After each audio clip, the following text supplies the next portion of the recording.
Hello students, let's read the question. In a particular system of unit, if the unit of mass becomes twice and that of the time becomes half, then 8 joules will be written as dash units of work. Okay.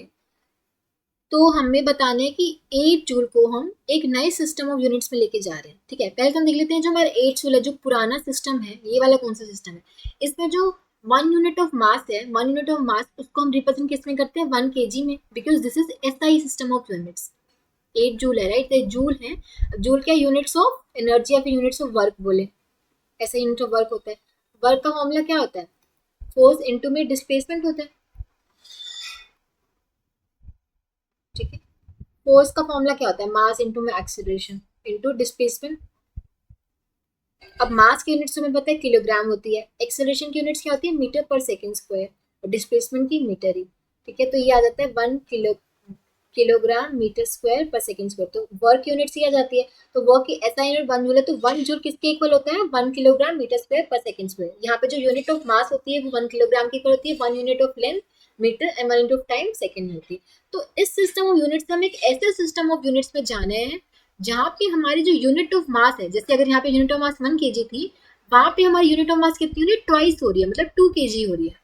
ठीक है, और जो unit of time है, यहाँ पे unit of time पुराने system जहाँ पे जूल्स वाला ये जो एसआई सिस्टम था, यहाँ यूनिट ऑफ टाइम कितना था, 1 सेकंड था. तो यहाँ पे यूनिट ऑफ टाइम हमारा कितना हो रहा है, हाफ हो रहा है, मतलब 1/2 सेकंड्स हो रहा है, जो पहले था उससे हाफ हो रहा है. ठीक है, और जो अब लेंथ की कुछ बात नहीं की हुई, तो यूनिट ऑफ लेंथ अगर हमारे यहाँ पे 1 मीटर थी, तो यहाँ पे भी हम क्या लेंगे, 1 मीटर ही लेंगे, क्योंकि उसने कुछ मेंशन नहीं किया. ठीक है, तो मतलब वो सेम ही रह रही. अब इस सिस्टम ऑफ यूनिट्स हमें इस सिस्टम ऑफ यूनिट्स में जाना है कि वो बताना है कि इसका मैग्नीट्यूड कितना हो जाएगा. यहाँ पे इसका मैग्नीट्यूड दे रखा है 8 जूल, मतलब n1 की वैल्यू कितनी दे रखी है, 8. यहाँ पे हमें नहीं पता कि n2 की वैल्यू कितनी हो जाएगी, मतलब 8 जूल से हमें नए सिस्टम ऑफ यूनिट्स तो वर्क में जाना है. ये यूनिट्स ऑफ वर्क कौन सी है, ये वाली यूनिट्स. ठीक है, तो इससे हमें इसमें कन्वर्जन करना है, हमें नहीं पता कि क्या हो जाए.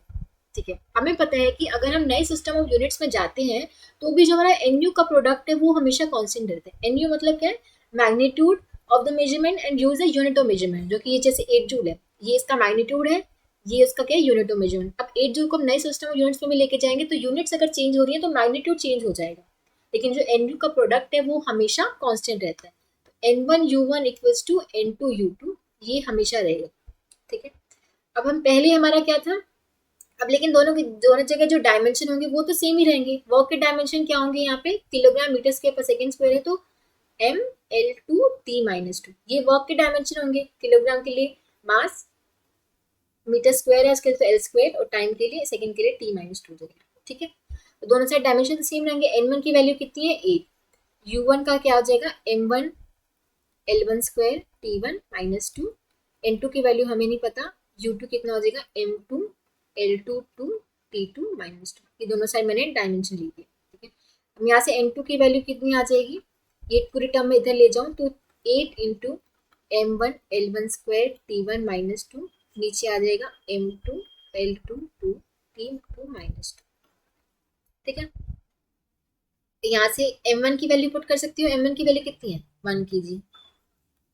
l1 की वैल्यू कितनी है, 1 मीटर का स्क्वायर. टाइम की वैल्यू कितनी है, 1 सेकेंड के बाद माइनस. m2 की वैल्यू कितनी होगी, डबल होगी, नए सिस्टम होगी जैसे 2 kg. लेंथ वही है अभी भी, और टाइम की वैल्यू कितनी होगी, 1/2 सेकेंड टू पावर माइनस. ठीक है, यहाँ से ये सब कैंसिल हो जाएगा. ठीक है, यहाँ मैं फर्दर ऊपर सॉल्व करी तो n2 की वैल्यू, ये ऊपर 8 बचेगा. ठीक है, नीचे हमारा 2 बचे हैं, और यहाँ से क्या हाफ का, यहाँ पे देख सकते हैं हम कि नीचे क्या बचेगा हमारे पास, हाफ की पावर -2 बची है नीचे. ठीक है, ये तो हमें 4 दे देगा. 4, इसको हम कैसे लिख सकते हैं, 1/2 की पावर -2, तो ऊपर जाके क्या हो जाएगा, 1/2 की पावर 2, इसको हम ऐसे लिख सकते हैं. ठीक है, तो 4 इंटू 1/2 की पावर 2 कितनी होगी, 4/4 हो गया एक तरह से. तो 4/4 एक तरह से क्या हो गया, 1. तो 8 जूल को हम नए सिस्टम यूनिट्स ऑफ वर्क में जाएंगे तो 1 यूनिट ऑफ वर्क हो जाएगा. ठीक है, तो यहाँ पे करेक्ट ऑप्शन हमारा क्या आ रहा है, 1 यूनिट ऑफ वर्क. तो मतलब 8 जूल को हम नए सिस्टम ऑफ यूनिट्स में लेके गए जहाँ पे हमारी जो यूनिट ऑफ मास है वो ट्वाइस हो रही है, यूनिट ऑफ टाइम हाफ हो रही है. तो जो न्यू यूनिट्स ऑफ वर्क निकल के आ रही है वो 1 यूनिट ऑफ वर्क निकल के आ रही है. ठीक है, तो हमारा जो करेक्ट ऑप्शन आ रहा है कितना आ रहा है, ऑप्शन बी. आई होप आप सबको समझ आया होगा. Thank you so much.